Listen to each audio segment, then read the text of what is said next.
ये कहने की हिम्मत नहीं है कि हमने चाइनीज़ ब्लॉक का हिस्सा नहीं बनना, और आपने सऊदी अरब से पैसे इसलिए लिए हैं। सब्सक्राइब करें और बेल दबाएं ताकि कोई खबर रह न जाए। अब मैं वज़ीर आज़म साहब ये कह रहे हैं कि हम रोकना चाहते हैं, पंजाबी में कहते हैं ज़ात दी कोड़ किली छतीरा नाल जफे।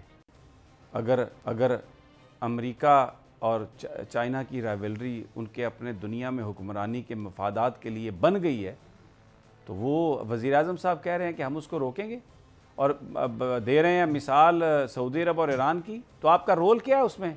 किसने तारीफ़ की आपकी? किसने आपकी चीज़ों को एक्नॉलेज किया? सऊदी अरब और ईरान में आपने रोल अदा क्या किया पाकिस्तान में? ये किसको आप चक्कर दे रहे हैं? क्या आप कहने की कोई, मैं माफ़ी चाहता हूँ अगर मेरे अल्फाज कोई थोड़े सख्त हों, बहुत अदब एहतराम के साथ ये मैं अर्ज़ कर रहा हूँ।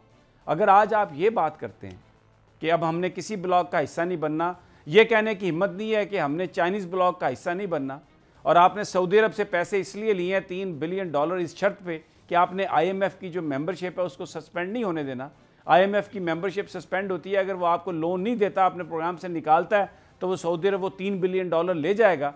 तो आज आप ये कह रहे हैं कि अब हमें किसी ब्लॉक का हिस्सा नहीं बनना, हमें इन दोनों को करीब लाने की कोई, वो आप जिस चीज़ का हवाला दे रहे हैं 70s में जो जुल्फ़िकार अली भुट्टो ने जो हेनरी किसिंजर को सऊदी अरब वहाँ पर चाइना में पहुँचवाया था, उनके जो मुज़ाकरात करवाए थे वो बेसिकली रशिया की वजह से मुमकिन हुआ था, क्योंकि अमेरिका चाइना को रशिया से तोड़ना चाहता था, और चाइना भी ये समझता था कि वो रशिया से हट के अपनी पॉलिसी बनाए। तो उसमें जुल्फ़िकार अली भुट्टो ने एक रोल प्ले किया। वो एक, आप you are mixing oranges and apples. वो इंटायरली एक डिफरेंट कॉन्टेक्स्ट में दोनों ममालिक के दरमियान एक गुफ्तगू हुई, एक बात हुई। उस वक्त इंटरनेशनल ऑर्डर कुछ और था। आज तो चाइना और अमेरिका आपस में राइवल हैं, बिल्कुल सामने है राइवलरी, और चाइना को काउंटर करने के लिए अमेरिका ने पाकिस्तान की बजाय इंडिया को साथ चुना। और वज़ीर आज़म साहब ये कह रहे हैं वो चाइना जो ये कहता है कि पाकिस्तान पर हमला हुआ तो वो चाइना पर तसव्वुर होगा हमला, और कश्मीर के हवाले से सिक्योरिटी काउंसिल में जो भी डिस्कशन होती है, जो भी बात होती है, वो इसलिए मुमकिन होती है कि चाइना उस पर बात करता है।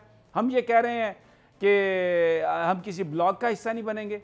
ये कौन लोग हैं? इतनी मोहब्बत अमेरिका की इस्लामाबाद में, इतनी मोहब्बत अमेरिका की कि राना ताहिर साहब, मैं तो स्पीचलेस हूँ। I am just speechless. देखें समी साहब, बात यह है कि इस वक्त जो सूरत हाल है आलमी सतह पर, हमें उसको देखना है।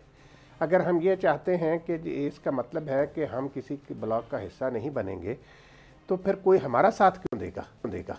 अगर हम किसी का साथ नहीं देंगे तो हमारा साथ कोई क्यों देगा? आपको याद होगा कि 70s में एक थी नॉन अलाइंड मूवमेंट, वो भी बाद में ख़त्म हो गई इसी तरीके से।